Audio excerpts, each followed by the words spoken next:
इस वीडियो में प्राचीन भारत इतिहास के 2 चैप्टर को कमांड करेंगे, जिसमें पहला चैप्टर होगा गुप्त साम्राज्य और दूसरा होगा गुप्तोत्तर साम्राज्य।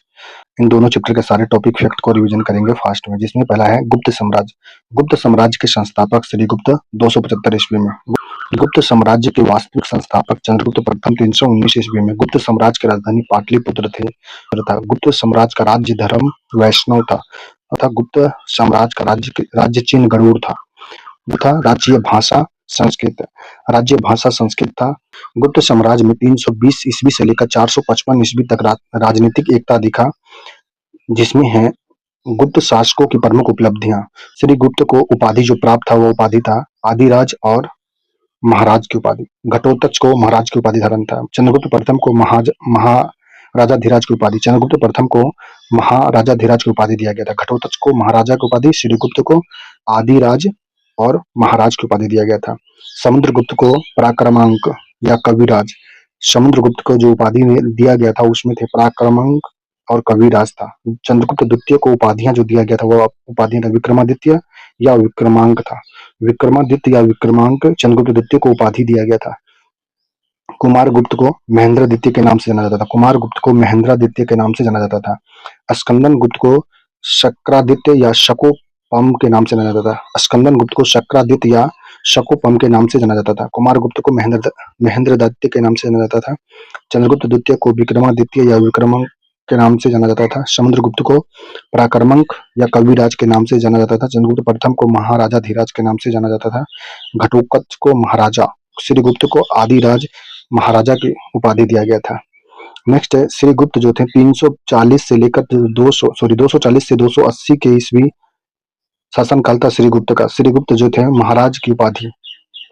प्रभावती गुप्त के ताम्रपत्र अभिलेख में आदिराज की रूप में उल्लेख है। श्रीगुप्त जो है महाराजा की उपाधि प्रभावती गुप्त के ताम्रपत्र अभिलेख में अधिराज के रूप में उल्लेख है। धारण गोत्र श्रीगुप्त को दिया गया था। मगध में एक मंदिर का निर्माण करवाया गया था जिसमें 24 गांव दान में दिए थे। इतिहास का उल्लेख है कि श्रीगुप्त ने मगध में एक मंदिर का निर्माण करवाया जिसमें 24 गांव दान में दिए। इतिहास का उल्लेख है। अगला है चंद्रगुप्त प्रथम 319 से 335 शासनकाल था। चंद्रगुप्त प्रथम का शासनकाल 319 से 335 था। महाराजा धीराज की उपाधि धारण करने वाले महाराजा धीराज की उपाधि धारण करने वाला पहला स्वतंत्र शासक थे चंद्रगुप्त प्रथम। लिच्छवी राजकुमारी कुमार देवी से विवाह किया था। चंद्रगुप्त प्रथम लिच्छवी राजकुमारी कुमार देवी से विवाह किया था। सर्वप्रथम रजत चांदी मुद्राओं का प्रचलन चंद्रगुप्त प्रथम ने सर्वप्रथम रजत चांदी मुद्राओं का प्रचलन किया। 319 से 20 में श्रीगुप्त संवत चलाया था। गुप्त प्रथम ने 319 से 20 में गुप्त संवत चलाया था। अगला है समुद्रगुप्त 335 से 380 समय काल था इनका। समुद्रगुप्त का संगीत प्रेमी थे, वीणा बजाते हुए सिक्का पर चित्रित किया गया है इनका।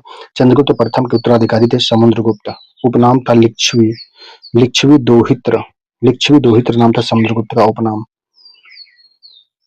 हरिसेन दरबारी कवि थे। समुद्रगुप्त के शासनकाल में हरिसेन दरबारी कवि थे। पर्याय प्रशस्ति लिखे हैं जिसमें कभी पराजय का सामना नहीं किया, इसके बारे में जानकारी है। प्रशंसात्मक अभिलेख है। भारत का नेपोलियन वी.ए. स्मिथ के द्वारा कहा गया है समुद्रगुप्त को। यह जानकारी प्रयाग प्रशस्ति में लिखा गया है। समुद्रगुप्त द्वारा विजित 5 क्षेत्र समूहों में वर्गीकृत था। समुद्रगुप्त के द्वारा विजित क्षेत्र जो है 5 समूह में बटा हुआ था। पहला समूह में था गंगा यमुना दोआब का शासक। समुद्रगुप्त द्वारा जो विजित 5 समूह में क्षेत्र था उसमें प्रथम क्षेत्र था गंगा यमुना दोआब का शासक थे। द्वितीय समूह में थे पूर्वी हिमालय के राज्यों नेपाल असम बंगाल के शासक थे। पूर्वी हिमालय के राज्यों नेपाल असम बंगाल के शासक थे तीसरे समूह में थे आटविक राज्य जंगली क्षेत्रों में स्थित विंध्य क्षेत्र में थे। तीसरे समूह में समुद्रगुप्त द्वारा विजित क्षेत्र में। चतुर्थ समूह में था पूर्वी दक्कन और दक्षिण भारत के 12 शासक थे जिन्हें पराजित करके छोड़ दिया गया था। चतुर्थ समूह में पूर्वी दक्कन और दक्षिण भारत के 12 शासक थे जिन्हें पराजित करके छोड़ दिया गया था। नेक्स्ट तमिलनाडु में कांची तक का अभियान चलाए थे समुद्रगुप्त के द्वारा। यह चतुर्थ समूह में बताया गया। 5वां समूह था शक कुषाण जिसमें कुछ अफगानिस्तान में राज करते थे। 5वां समूह जो था शक कुषाण जिसमें कुछ अफगानिस्तान में राज करते थे के बारे में जानकारी है। अगला है चंद्रगुप्त द्वितीय 380 से 12 ईस्वी था समय काल।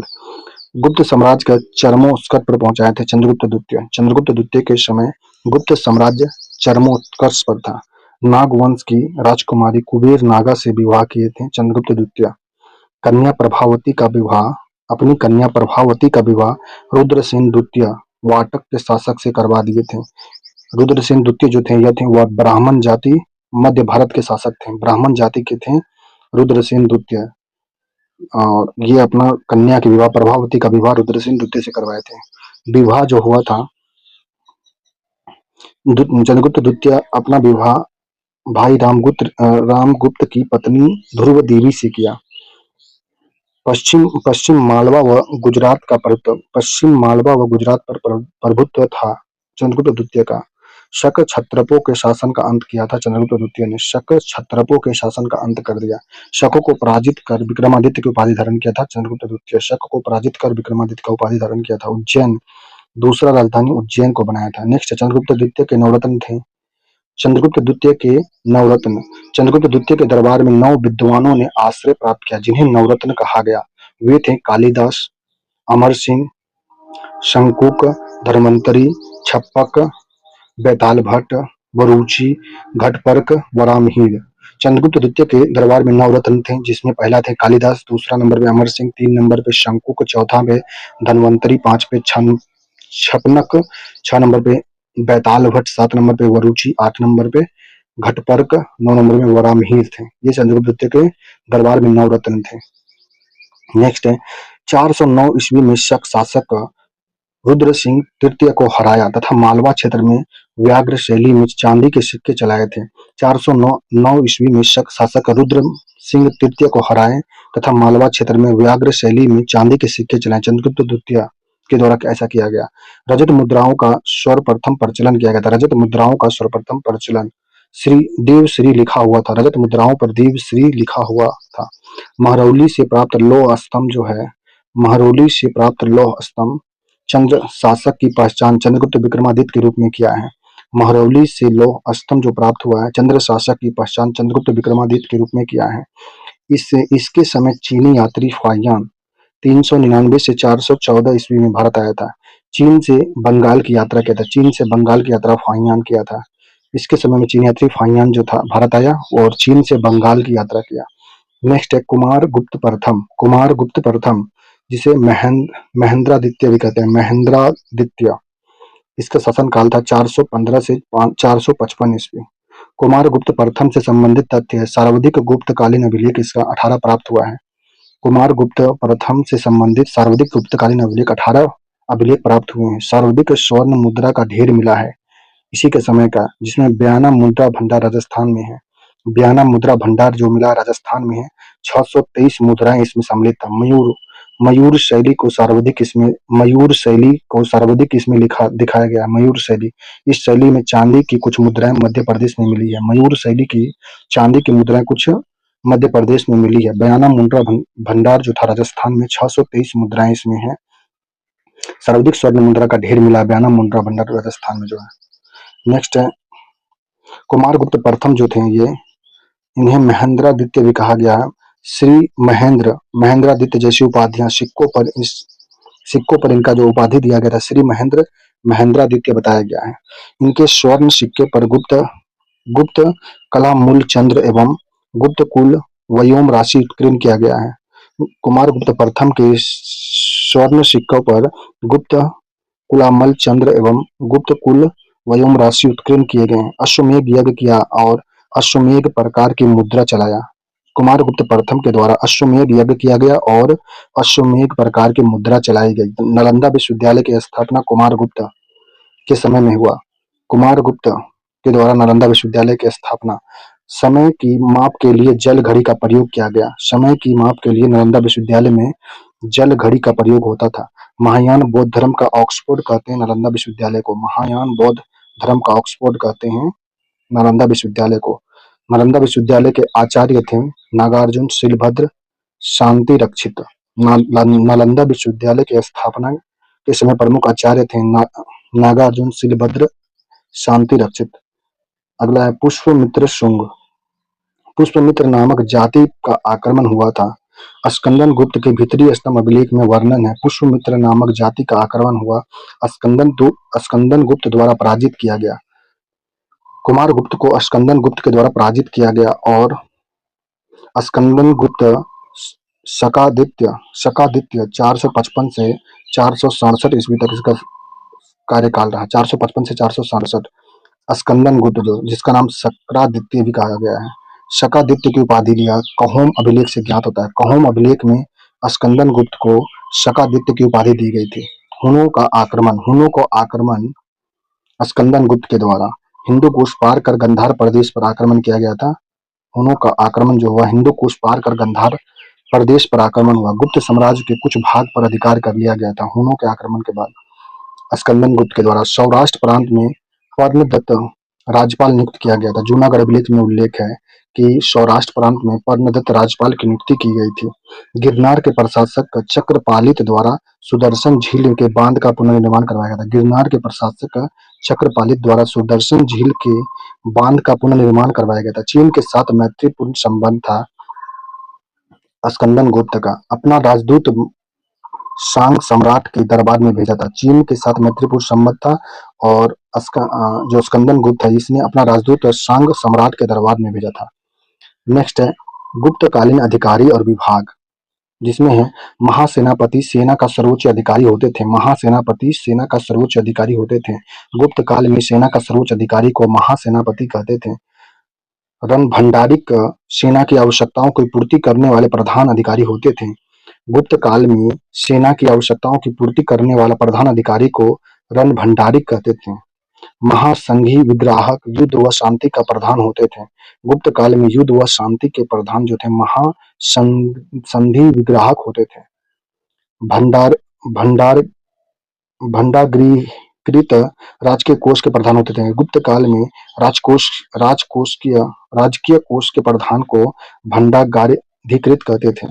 महाअक्षय पटलिक अभिलेख विभाग के प्रधान होते थे। गुप्त काल में अभिलेख विभाग के प्रधान को अक्षय पटलिक कहते थे। सर्वाध्यक्ष केंद्रीय सचिवालय के प्रधान होते थे। गुप्त काल में केंद्रीय सचिवालय के प्रधान को सर्वाध्यक्ष कहते थे।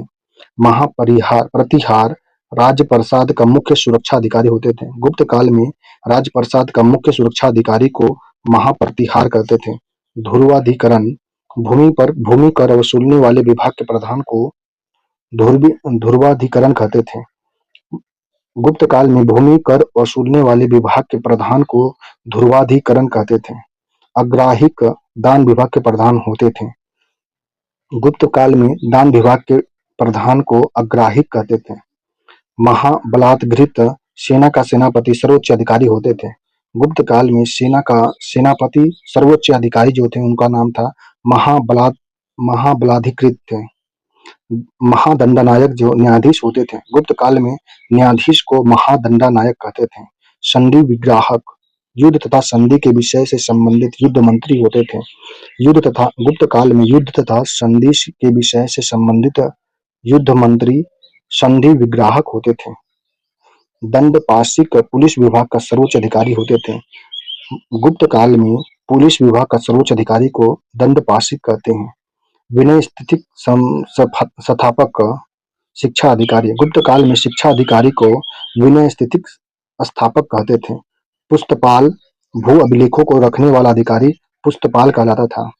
गुप्त काल में भू अभिलेखों को रखने वाले अधिकारी को पुस्तपाल कहते थे। पुस्तपाल भू अभिलेखों को रखने वाला अधिकारी विनय स्थिति स्थापित शिक्षा अधिकारी दंडपाशिक पुलिस विभाग का सर्वोच्च अधिकारी संधि विग्राहक युद्ध तथा संधि के विषय से संबंधित युद्ध मंत्री दंडनायक न्यायाधीश होते थे। महाबलात्कृत सेना का सेनापति सर्वोच्च अधिकारी होते थे। अग्राहिक जो होते थे दान विभाग का प्रधान होते थे। ध्रुवानीकरण भूमि कर वसूलने वाले विभाग के प्रधान होते थे। महाप्रतिहार राजप्रसाद का मुख्य सुरक्षा अधिकारी होते थे। सर्वाध्यक्ष जो होते थे केंद्रीय सचिवालय के प्रधान होते थे। महाअक्षय पटलिक अभिलेख विभाग का प्रधान होते थे।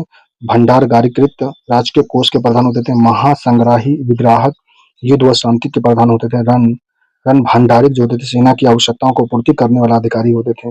महासेनापति सेना का सर्वोच्च अधिकारी होते थे। महासेनापति सेना का सेनापति जो होते थे इसे बोलते थे बलिधिकृत बोलते थे सर्वोच्च अधिकारी को। नेक्स्ट उत्तराधिकारी भानुगुप्त। उत्तराधिकारी जो हुए भानुगुप्त हुए थे। भानुगुप्त स्कंदन गुप्त का उत्तराधिकारी भानुगुप्त हुए। भानुगुप्त पूर्वी मालवा में हुन सत्ता का अंत, प्रथम स्वतंत्रता संग्राम की संज्ञा। भानुगुप्त को भानुगुप्त को पूर्वी मालवा में हुन सत्ता का अंत, प्रथम स्वतंत्र संग्राम की संज्ञा एरन अभिलेख से प्राप्त होता है। मित्र गोपराज की हुनों से युद्ध करते हुए मृत्यु हो गया था। मित्र गोपराज की हुनों से युद्ध करते हुए मृत्यु हो गया, पत्नी जल कर सती हो गई थी। सती प्रथा का प्रथम अभिलेख साक्ष्य एरन अभिलेख से प्राप्त होता है। मित्र गोपराज की हुनों से युद्ध करते हुए मृत्यु हो गया, पत्नी जलकर सती हो गई। सती प्रथा का प्रथम अभिलेख जो प्राप्त साक्ष्य है एरन अभिलेख से। नोट वैष्णव संबंध को दर्शाने वाला गुप्त प्रशासकों की उपाधि परम भागवत। वैष्णव संबंध को दर्शाने वाले गुप्त शासकों की उपाधि थी परम भागवत। भूमि संबंधी करों की संख्या में वृद्धि किया गया था। राज्य द्वारा उपज का चौथ भाग से छठा भाग तक भाग लिया जाता था। राज्य द्वारा उपज का चौथ भाग से छठे भाग तक लिया जाता था भूमि कर के रूप में। वाणिज्य कर की संख्या कम थी। ऊपरी कर अतिरिक्त कर होता था। आदि जो होता था राजस्व शुल्क का या भेंट होते थे आदि। नेक्स्ट है इसमें प्रशासन की जो पद्धति था, इसमें प्रशासन की पद्धति राजपद वंशानुगत था। स्थानीय सेना थे। ग्रामवासियों से बेगार निःशुल्क सरमन होता था। श्रम विशिष्ट अधिकारी और सेनाओं का बेगार जो था विशिष्ट अधिकारी और सेनाओं की सेवा के लिए लिया जाता था। विकेंद्रीकरण की प्रवृत्ति में वृद्धि हुआ था। भोग जो होता था, राजा को समय समय पर फल फूलों की आपूर्ति को भोग कहते हैं। प्रथम कुलीन जो थे, मुख्य शिल्पी या कारीगरों के संघ का प्रमुख को प्रथम कुलीन कहते थे। ग्रामिका जो होते थे या ग्रामाध्यक्ष ग्रामिका या ग्रामाध्यक्ष जो थे यह ग्राम प्रशासन के मुखिया होते थे। अगला है सामाजिक स्थिति। सामाजिक स्थिति ये है स्कंदन गुप्त के समय का या गुप्त साम्राज्य के बारे में। गुप्त साम्राज्य में सामाजिक स्थिति जो था पितृ सत्रात्मक था। सत्ता पितृ सत्रात्मक था। वर्ण जातियां उपजाति में विभाजित होती थी। स्त्रियों को भी अधिकार प्राप्त भूमि में हिस्सा मिलता था। कात्यायन के अनुसार स्त्रियों को भी अधिकार प्राप्त था, भूमि में हिस्सा मिलता था। नोट बड़े स्तर पर ग्राम अनुदान प्रदान किए गए हैं। स्थिति धार्मिक स्थिति गुप्त काल में मूर्ति पूजा सामान्य लक्षण थे। बौद्ध धर्म को राजाश्रय मिलना बंद हो गया था। गुप्त समय विष्णु गौण देवता होते थे। इस समय नारायण विष्णु भगवत धर्म के, वैष्णव धर्म में अधिक प्रभावी थे। विष्णु थे, गौण देवता थे उस समय। गुप्त के समय में मुद्रा थी। सर्वाधिक स्वर्ण मुद्रा चलाई गई थी। दिनार कहा गया अभिलेखों में मिला है। गुजरात विजय के बाद बड़ी संख्या में चांदी के सिक्के चलाए गए थे। मुद्राएं सर्वाधिक स्वर्ण मुद्रा दिनार कहा गया अभिलेखों में। गुजरात विजय के बाद बड़ी संख्या में चांदी के सिक्के चलाए गए। नेक्स्ट गुप्तकालीन प्रमुख मंदिर। मध्य प्रदेश में गुप्तकालीन जो मंदिर है, एरन का विष्णु मंदिर, भूमरा का शिव मंदिर, सांची का मंदिर, पिपरिया का विष्णु मंदिर, तिगवा का कंकाली देवी मंदिर, तिगवा का विष्णु मंदिर, नचना ठाकुर का पार्वती मंदिर, नागोद का शिव मंदिर, खोह का शिव मंदिर, मंडी का मंदिर, ये सभी मध्य प्रदेश में गुप्तकालीन प्रमुख मंदिर हैं। मध्य प्रदेश में गुप्तकालीन प्रमुख मंदिर में एरन का विष्णु मंदिर, भूवरा का शिव मंदिर, सांची का मंदिर, पिपरा का विष्णु मंदिर, तिगवा का कंकाली देवी मंदिर, तिगवा का विष्णु मंदिर, नचना ठाकुर का पार्वती मंदिर, नागोद का शिव मंदिर, खोह का शिव मंदिर, मढ़ी का मंदिर, ये सभी मध्य प्रदेश में गुप्तकालीन मंदिर थे, प्रमुख मंदिर थे। नेक्स्ट उत्तर प्रदेश में जो मंदिर था गुप्त काल का, यह था भीतर गांव का कृष्ण मंदिर, देवगढ़ का दशावतार मंदिर। ये गुप्त काल का प्रमुख मंदिर उत्तर प्रदेश में भीतर गांव का कृष्ण मंदिर, देवगढ़ का दशावतार मंदिर। राजस्थान में गुप्तकालीन मंदिर था मुकुंदरा दर्रा का मंदिर। मुकुंदरा दर्रा का मंदिर राजस्थान में गुप्तकालीन मंदिर था। छत्तीसगढ़ में गुप्तकालीन मंदिर था सिरपुर का लक्ष्मण मंदिर। सिरपुर का लक्ष्मण मंदिर गुप्तकालीन मंदिर छत्तीसगढ़ में था। बिहार में भी था। गुप्तकालीन प्रमुख मंदिर है मणिनाग मंदिर। मणिनाग का मंदिर बिहार में है। गुप्तकालीन प्रमुख मंदिर है। गुप्तकालीन प्रमुख मंदिर जो है मणिनाग का मंदिर, यह बिहार में है। व्यापार होता था। गुप्तकालीन व्यापार जो था, भारत का व्यापार भूमध्य क्षेत्र, दक्षिण पूर्व एशिया और चीन के साथ होता था। भारत का व्यापार भूमध्य सागरीय क्षेत्र, दक्षिण पूर्व एशिया और चीन के साथ होता था। निर्यात की वस्तु जो होती थी गुप्तकालीन समय में निर्यात की वस्तु थी कपड़ा, मसाला, हाथी दांत से बने आभूषण और रत्न आदि थे। गुप्त काल में निर्यात की वस्तुएं थी कपड़ा, मसाला, हाथी दांत से बने आभूषण और रत्न इत्यादि थे। भारत का व्यापार भूमध्य क्षेत्र, दक्षिण पूर्व एशिया और चीन के साथ होता था। यह गुप्तकालीन अवशेष से पता चला है। मिस्र, अरब, रोम और ग्रीस के साथ व्यापार होता था। गुप्त काल में मिस्र, अरब, रोम और ग्रीस के साथ व्यापार होता था। गुप्त काल में मिस्र, अरब, रोम और ग्रीस के साथ व्यापार। मिट्टी के बर्तन, ब्राह्मी लिपि के अभिलेख, बौद्ध स्तूप से विदेशी व्यापार की पुष्टि की गई है। मिट्टी के बर्तन, ब्राह्मी लिपि के अवशेष मिले हैं, अभिलेख मिले हैं। बौद्ध स्तूप से विदेशी व्यापार की पुष्टि की गई है। गुप्त काल में सार्थवाह व्यापारिक संघों का प्रमुख था। गुप्त काल में सार्थवाह व्यापारिक संघों का प्रमुख को सार्थवाह कहते थे, सार्थवाह। अगला है गुप्तकालीन साहित्य। गुप्तकालीन साहित्य जो है यह है मृच्छकटिकम या मिट्टी की खिलौना गाड़ी, देवी चंद्रगुप्तम, ये गुप्त साहित्य हैं।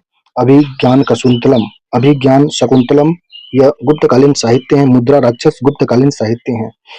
मृच्छकटिकम या मिट्टी की खिलौना गाड़ी के रचनाकार क्षुद्रक थे। मृच्छकटिकम के रचनाकार क्षुद्रक थे। निर्धन ब्राह्मण के साथ वेश्या का प्रेम वर्णित किया गया है। इसमें निर्धन ब्राह्मण के साथ वेश्या का प्रेम वर्णित किया गया है मृच्छकटिकम में। एकमात्र दुखंत नाटक दिखाया गया है मृच्छकटिकम में। एकमात्र दुखंत नाटक दिखाया गया है। मृच्छकटिकम के लेखक रचनाकार क्षुद्रक है। दूसरा है देवी चंद्रगुप्तम के रचनाकार विशाख दत्त हैं। विशाख दत्त देवी चंद्रगुप्तम के रचनाकार हैं। चंद्रगुप्त द्वारा शकराज का वध कर ध्रुव स्वामिनी से विवाह का वर्णन इसमें किया गया है। देवी चंद्रगुप्तम में रचनाकार विशाख दत्त के द्वारा रचनाकार इसके विशाख दत्त हैं।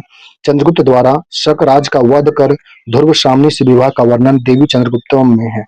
नेक्स्ट है अभिज्ञान शकुंतलम, जिसमें रचनाकार है कालिदास। अभिज्ञान शकुंतलम के रचनाकार कालिदास हैं। दासा राजा दुष्यंत और शकुंतलम की प्रेम कथा का वर्णन है। राजा दुष्यंत और शकुंतला के प्रेम कथा का वर्णन है। पुत्र भरत प्रसिद्ध राजा हुए थे। राजा दुष्यंत के भरत प्रसिद्ध राजा हुए थे पुत्र। यूरोपीय भाषा में अनुवादित प्रथम भारतीय रचना जो है अभिज्ञान शकुंतलम है। यूरोपीय भाषा में अनुवादित प्रथम भारतीय रचना जो है अभिज्ञान शकुंतलम है। नेक्स्ट मुद्रा राक्षस के रचनाकार विशाख दत्त हैं। यह चंद्रगुप्त मौर्य के सिंहासन पर बैठने की कथा का वर्णन है मुद्रा राक्षस में। इसके रचनाकार विशाख दत्त हैं। नोट कट कट कटस्यादि पद्धति, पराहित पद्धति तथा दुगुनित दुगणित पद्धति का संबंध खगोल विज्ञान से है। नोट गुप्त काल में कटस्यादि पद्धति, परहित पद्धति तथा दुगणित पद्धति का संबंध खगोल विज्ञान से है। अगला है गुप्त काल की महत्वपूर्ण रचना। मालविकाग्निमित्रम के रचनाकार कालिदास हैं। मेघदूतम के रचनाकार कालिदास हैं। ऋतु संहारम के रचनाकार कालिदास हैं। कुमार संभवम के रचनाकार कालिदास हैं। रघुवंशम के रचना कालिदास के द्वारा किया गया था। विक्रमोर्वशीयम के रचनाकार कालिदास हैं। स्वप्न वादता के रचनाकार भास हैं रुद्र।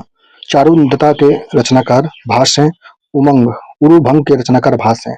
तो कालिदास के द्वारा रचना जो किया गया यह माल विक्रमित्रम, मेघदूतम, ऋतु संहारम, कुमार संभवम, रघुवंशम, विक्रमोर्वशीयम,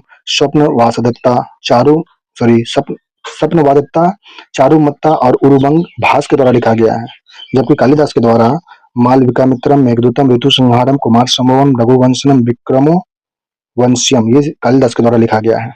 अगला देवी चंद्रगुप्तम विशाख दत्त के द्वारा लिखा गया। देवी चंद्रगुप्तम 10 कुमार चरित्र दंडिक के द्वारा लिखा गया था। काव्य दर्शन दंडिक के द्वारा 10 कुमार चरित्र और काव्य दर्शन लिखा गया है। नया अवतार जो है सिद्धसेन के द्वारा लिखा गया। नया अवतार सिद्धसेन के द्वारा लिखा गया। पंचतंत्र विष्णु शर्मा के द्वारा लिखा गया। चरक संहिता चरक के द्वारा लिखा गया है। ब्रह्मा सिद्धांत ब्रह्मगुप्त के द्वारा लिखा गया। ब्रह्मा सिद्धांत ब्रह्मगुप्त के द्वारा लिखा गया है। विशुद्धि मग बुद्ध घोष के द्वारा विशुद्धि मग लिखा गया है। योगाचर असंग के द्वारा योगाचर लिखा गया है। कीर्ता राजुयम भारवी के द्वारा कीर्ता राजुयम लिखा गया है। अमर कोश के द्वारा अमर सिंह के द्वारा अमर कोश लिखा गया है। रावण वध वत्स्य भट्ट के द्वारा लिखा गया। वत्स्य भट्टी के द्वारा रावण वध लिखा गया है। चंद्र व्याकरण चंद्र गोमिन के द्वारा लिखा गया। चंद्र व्याकरण चंद्र गोमिन के द्वारा लिखा गया। बृहत संहिता वराहमिहिर के द्वारा बृहत संहिता पंच सिद्धांतिका ये वराहमिहिर के द्वारा लिखा गया है। आर्यभट्टम आर्यभट्ट के द्वारा आर्यभट्टम लिखा गया है। पंच सिद्धांता बृहत संहिता वराहमिहिर के द्वारा लिखा गया। चंद्र व्याकरण चंद्र गोमिन के द्वारा लिखा गया। रावण वध वत्स्य भट्ट के द्वारा लिखा गया। अमर कोश अमर सिंह के द्वारा लिखा गया है। कीर्ता राजुनियम भारवी के द्वारा लिखा गया। योगाचर असंग के द्वारा लिखा गया है। विशुद्धि मग बुद्धि घोष के द्वारा लिखा गया है। ब्रह्मा सिद्धांत ब्रह्मागुप्त के द्वारा लिखा गया है। चरक संहिता चरक के द्वारा। पंचतंत्र विष्णु शर्मा के द्वारा। नया अवतार सिद्ध सेन के द्वारा नया अवतार लिखा गया है। काव्य दर्शन दंडिन के द्वारा। 10 कुमार चरित दंडिन के द्वारा। देवी चंद्रगुप्तम विशाख दत्त के द्वारा लिखा गया है। भास के द्वारा स्वप्न वासदत्ता चारुदत्तम उरुबंग, ये भास के द्वारा लिखा गया है। कालिदास के द्वारा माल विक्रमित्रम मेघदूतम ऋतु संहारम कुमार संभवम रघुवंशनम विक्रमो वश्यम लिखा गया है कालिदास के द्वारा। नेक्स्ट है गुप्त काल भारत के स्वर्ण युग। गुप्त काल भारत के स्वर्ण युग है। इसमें है साहित्य, सती प्रथा का उल्लेख, केंद्रीय शासन, गणित, चिकित्सा, विज्ञान, प्रौद्योगिकी का उल्लेख, भवन निर्माण के बारे में जानकारी, इसलिए गुप्त काल को स्वर्ण युग कहा गया है। गुप्त काल को स्वर्ण युग कहा गया है। इसमें साहित्य की जानकारी मिला है, जिसमें साहित्य में कालिदास भारत के शेक्सपियर कहे जाते हैं, जिसे कालिदास का अभिज्ञान शकुंतलम में दुष्यंत व शकुंतलम की प्रेम कहानी का वर्णन किया गया है। साहित्य जो है कालिदास का, जो कालिदास द्वारा अभिज्ञान शकुंतलम में दुष्यंत व शकुंतला का प्रेम कहानी का वर्णन किया गया है। सती प्रथा का उल्लेख गुप्त काल के एरन अभिलेख से यशोमती के सती होने का प्रमाण मिला है। सती प्रथा का उल्लेख है गुप्त काल में। केंद्रीय प्रशासन गुप्त काल में सर्वोच्च अधिकारी राजा होते थे। गुप्त काल में सर्वोच्च अधिकारी राजा होते थे। गुप्त काल में गणित में शून्य का विकास हुआ था गुप्त काल में। चिकित्सा का विकास गुप्त काल में जो था। धन्वंतरी आयुर्वेद के प्रथम आचार्य कहलाए थे, वह प्रवर्तक माने जाते हैं। धन्वंतरी आयुर्वेद के प्रथम आचार्य व प्रवर्तक माने जाते हैं गुप्त काल में। इसके ग्रंथ का नाम धन्वंतरी संहिता है। विज्ञान और प्रौद्योगिकी गुप्त काल में आर्यभट्ट ने आर्यभट्टीय पुस्तक में पृथ्वी सूर्य के चारों ओर चक्कर लगाती है और अपने अक्ष पर घूमती, इसके बारे में जानकारी दिया था। आर्यभट्ट के द्वारा जानकारी दिया गया था। आर्यभट्टियम पुस्तक में पृथ्वी सूर्य के चारों ओर चक्कर लगाती है और अपने अक्ष पर घूमती है, यह आर्यभट्ट के द्वारा दिया गया था। यह गुप्त काल का विज्ञान और प्रौद्योगिकी में है। भवन निर्माण, मंदिर व स्तूप का निर्माण किया गया था। गुप्त काल में भवन और मंदिर का निर्माण करवाया गया था। नेक्स्ट विज्ञान और प्रौद्योगिकी। आर्यभट्टियम जो है रचयिता आर्यभट्ट हैं, पाटलिपुत्र के निवासी थे। गुप्त युग का सबसे महान वैज्ञानिक गणितज्ञ व ज्योतिषी थे। आर्यभट्ट जो थे गुप्त काल का महान वैज्ञानिक गणितज्ञ व ज्योतिषी थे। यह पाटलिपुत्र के निवासी थे।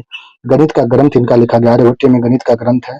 पृथ्वी गोल है जो अपनी धुरी के चारों ओर परिक्रमण करती है, यह लिखा गया था आर्यभट्टियम में। नेक्स्ट है पंच सिद्धांतिका। रचनाकार है वराहमिहिर। पंच सिद्धांतिका के रचनाकार वराहमिहिर है। इसमें ज्योतिष विज्ञान से संबंधित है। पंच सिद्धांतिका में रचनाकार वराहमिहिर है। इसमें ज्योतिष विज्ञान के संबंध में बताया गया। नेक्स्ट है वराह मूर्ति। उदयगिरी विदिशा मध्य प्रदेश में वराह मूर्ति जो प्राप्त हुआ है उदयगिरी विदिशा मध्य प्रदेश से चंद्रगुप्त द्वितीय द्वारा निर्मित किया गया था। चंद्रगुप्त द्वितीय द्वारा निर्मित है वराह मूर्ति, जो उदयगिरी विदिशा मध्य प्रदेश से प्राप्त हुआ है। विष्णु का अवतार माना जाता है, विष्णु का अवतार। नेक्स्ट है साम्राज्यों का काल। गुप्त साम्राज्यों का काल जो है, गुप्त वंश के पतन के बाद विकेंद्रीकरण एवं क्षेत्रीय भावना का विकास हुआ। अनेक नए वंश का उदय हुआ गुप्तोत्तर साम्राज्य में, जिसमें पहला आया मौखरी वंश। मौखरियों का उदय कन्नौज में संस्थापक हरिवर्मा थे 510 ईस्वी में। मौखरी वंश जो था, मौखरियों का उदय कन्नौज में संस्थापक हरिवर्मा थे 510 ईस्वी में। मूलतः गया के निवासी थे। मौखरी जो थे गया के निवासी थे। मौखरियों के बाद उत्तरी भारत के राजनीतिक केंद्र के रूप में कन्नौज ने पाटलिपुत्र का स्थान लिया था। मौखरियों ने पूर्वी गंगा मैदान में अपना स्वतंत्र राज्य स्थापित किया था। मौखरियों ने पूर्वी गंगा मैदान में अपना स्वतंत्र राज्य स्थापित किया था। मौखरी शासक ईशान वर्मन ने परवर्ती गुप्तों को हटाने का दावा किया था। मौखरी शासक ईशान वर्मन ने परवर्ती गुप्तों को हटाने का दावा किया। अगला आए थे पुष्पभृति वंश। प्रभाकर वर्धन प्रथम शासक थे। प्रभाकर वर्धन प्रथम शासक थे जिसने महाराजा धीराज की उपाधि धारण किया था। प्रभाकर वर्धन प्रथम शासक थे जिन्होंने महाराजा धीराज की उपाधि धारण किया। प्रताप पर, प्रतापशिला हर्षचरित के द्वारा बताया गया। प्रतापशिला प्रभाकर वर्धन के बारे में जानकारी इसमें। मौखरियों से वैवाहिक संबंध स्थिति को सुदृढ़ करने के लिए मौखरियों से वैवाहिक संबंध किया था प्रभाकर वर्धन ने। नेक्स्ट है हर्षवर्धन। हर्षवर्धन का शासनकाल था 606 से लेकर 647 ईस्वी। 606 से 647 ईस्वी के शासनकाल को हर्षवर्धन का काल मानते हैं। सर्वाधिक प्रतापी राजा हर्षवर्धन था। सर्वाधिक प्रतापी राजा हर्षवर्धन। उपाधि शकलो उत्तरापथनाथ था। हर्षवर्धन को उपाधि दिया गया था। राज्यवर्धन की हत्या के पश्चात थानेश्वर का शासक बना था। राज्यवर्धन का 16 वर्ष की आयु में राज्यवर्धन की हत्या कर दिया और शासक बना था। राज्यवर्धन उसका भाई था। हर्षवर्धन का भाई राज्यवर्धन था। 16 वर्ष की आयु में उसकी हत्या करके यह थानेश्वर का शासक बन गया था। राजधानी इसका कन्नौज था। हर्षवर्धन की राजधानी कन्नौज था। राजनीतिक शक्ति का केंद्र था कन्नौज में। 7वीं सदी में किलाबंद करवाया था कन्नौज को। हर्षवर्धन ने राजनीतिक का शक्ति केंद्र बनाया और यहाँ पे 7वीं सदी में किलाबंद किया इसको। बहन राजश्री का विवाह मखौरी शासक ग्रहवर्मन के साथ करवा दिया। हर्षवर्धन ने बहन राजश्री का विवाह मखौरी शासक ग्रहवर्मन के साथ किया।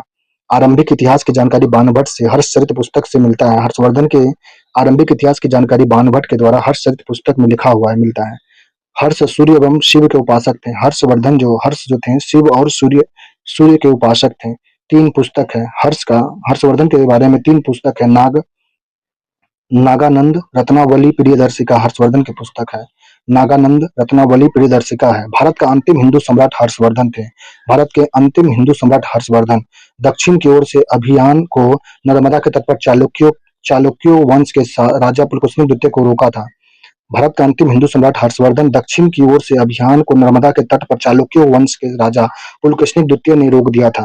दक्षिण की ओर से जो अभियान को नर्मदा के तट पर चालुक्य वंश के राजा पुलकेशिन द्वितीय ने हर्षवर्धन के दक्षिण अभियान को रोक दिया था। नेक्स्ट है प्रशासन। प्रशासन है हर्षवर्धन का जो राजतंत्रात्मक था। राज्य विभाजन का जो था, राष्ट्र से भुक्ति, भुक्ति से विषय, विषय से ग्राम बनते थे। पदाधिकारियों को शासन पत्र सनद की प्राप्त जमीन देने की प्रथा प्रारंभ किया था हर्षवर्धन ने। पदाधिकारियों को शासन पद सनद के द्वारा जमीन देने की प्रथा प्रारंभ किया था। अधिकारी जो थे हर्षवर्धन के समय अधिकारी अवंती, युद्ध और शांति के अधिकारी अवंती सिंहनाद सेनापति होते थे। कुंतल अश्वमेव का प्रधान होते थे। अश्वमेव के प्रधान कुंतल कहलाते थे। अस्कंदन गुप्त हस्ती सेना के प्रधान थे। अस्कंदन गुप्त। सामंत महाराज जो है नागरिक प्रशासनिक के प्रमुख थे। सामंत या महाराज होते थे। नेक्स्ट है ह्वेनसांग का हर्ष काल में भारत आगमन हुआ था। ह्वेनसांग का हर्ष काल में भारत आगमन हुआ, लगभग 15 वर्ष तक रहा। हर्ष ने स्वयं को राजपुत्र कहा था। हर्ष ने स्वयं को राजपुत्र कहा तथा उपनाम शिलादित्य रखा। हर्ष ने स्वयं को राजपुत्र कहा तथा उपनाम शिलादित्य रखा था। नेक्स्ट अगला है इसमें अर्थव्यवस्था। अर्थव्यवस्था एक भाग राजा के व्यय के लिए, दूसरा भाग धार्मिक कार्यों के लिए होता था। 3 प्रकार के कर थे। हर्षकालीन ताम्रपत्र में उल्लेख है। भाग, हिरन और बलि। भाग जो था भूमि कर था, उपज का छठा भाग था। हिरन था नगद कर, व्यापारियों से लिया जाता था। बलि संभवतः धार्मिक कर था। नेक्स्ट है 3 प्रकार के कर हर्षकाल में ताम्र में लिखा हुआ है। भाग था भूमि कर, उपज का छठा भाग। हिरण्य नगद कर व्यापारियों से। बलि स्वतः धार्मिक कर था। नेक्स्ट है ह्वेनसांग का विवरण।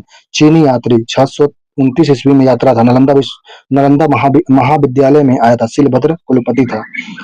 क्षुद्रकों को कृषक कहा गया था। क्षुद्रकों को कृषक कहा गया। मेहतर चंडाल आदि का विवरण है। विवरण से ज्ञात होता है कि इस समय पाटलिपुत्र तथा वैशाली पतन की अवस्था में था। विवरण से ज्ञात होता है कि इस समय हर्ष के समय पाटलिपुत्र और वैशाली पतन की अवस्था में था। नेक्स्ट है वाकटक वंश राजवंश। वाकटक राजवंश के संस्थापक थे विद्या शक्ति। 255 से 275 ईस्वी में। राजधानी था नंदीवर्मन नागपुर था। इंद्र और विष्णु से तुलना किया गया विधन शक्ति का। ये संस्थापक थे वाकटक राजवंश के। इसकी राजधानी नंदीवर्मन नागपुर। इंद्र और विष्णु से तुलना किया गया है वंधी शक्ति का। नेक्स्ट है उत्तरी महाराष्ट्र और विदर्भ में उदय हुआ था वाकटक राजवंश का। ब्राह्मणों को अत्यधिक भूमि अनुदान में दिया था वाकटक राजवंश के द्वारा। ब्राह्मणों को अत्यधिक भूमि अनुदान में ब्राह्मणों के पक्षधर थे। अनेक वैदिक यज्ञ किए। संस्कृत की विदर्भी शैली का पूर्ण विकास किया था। संस्कृत की विदर्भी शैली का पूर्ण विकास किया था वाकटक राजवंश के शासक। संस्कृत की विदर्भी शैली का पूर्णतः विकास किया। नेक्स्ट परवर सेन प्रथम 275 ईस्वी से 335 ईस्वी का समय था। परवर सेन प्रथम का समय था 275 से 335 तक था। महाराजा सम्राट की उपाधि धारण करने वाले एकमात्र शासक थे। महाराजा सम्राट की उपाधि धारण करने वाले एकमात्र शासक थे परवर सेन प्रथम थे। परवर सेन की मृत्यु के बाद वाकटक 2 भाग में बट गया। मुख्य वाकटक और वाशिम वतुस गुल्म था।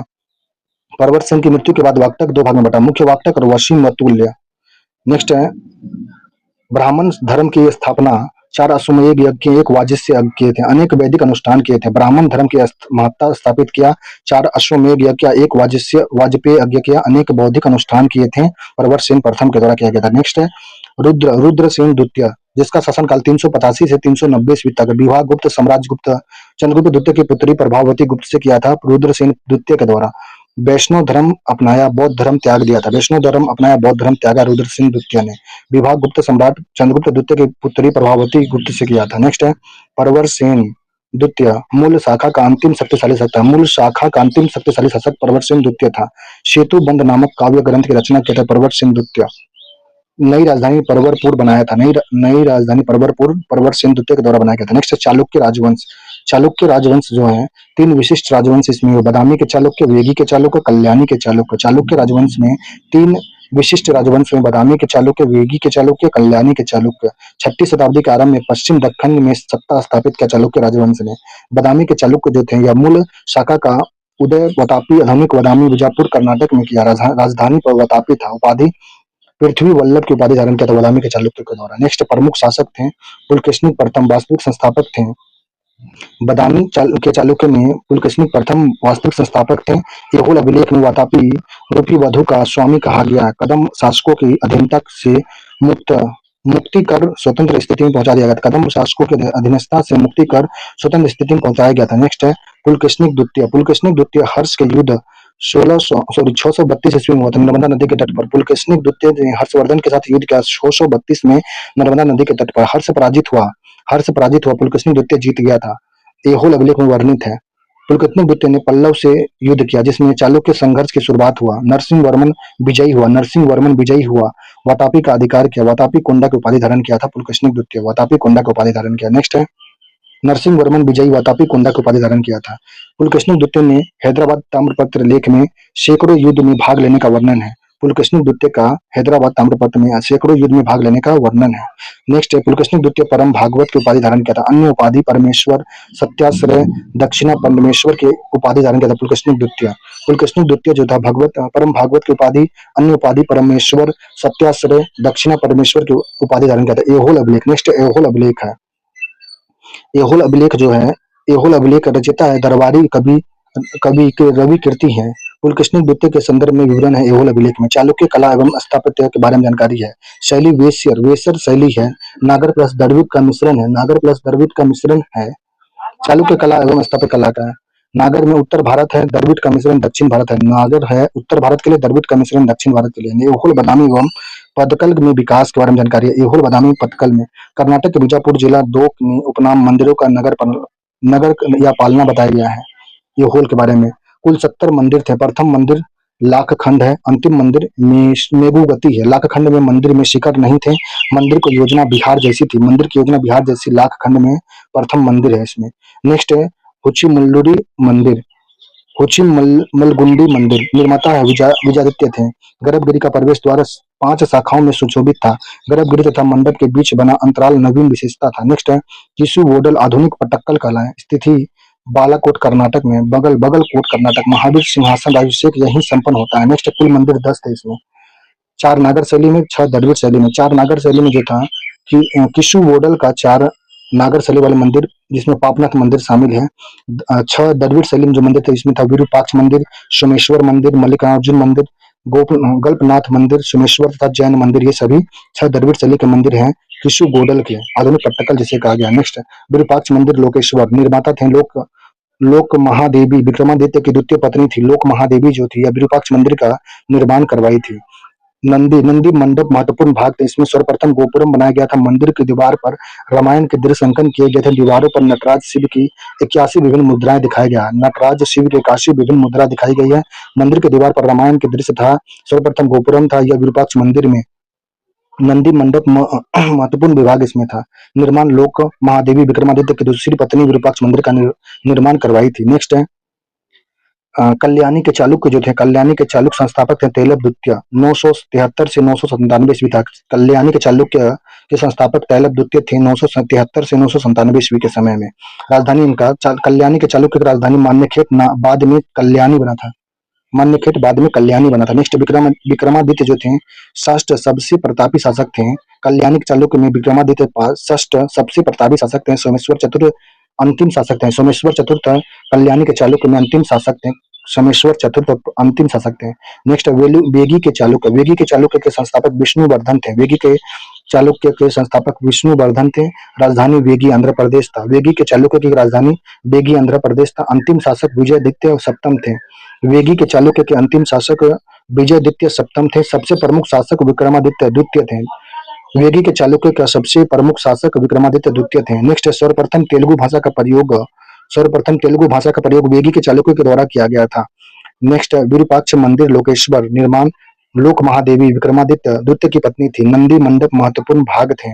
सर्वप्रथम गोपुरम की खोज किया गया था। मंदिर की दीवारों पर रामायण के दृश्य का अंकन किया गया। दीवारों पर नटराज शिव की 81 मुद्रा दिखाई गई है।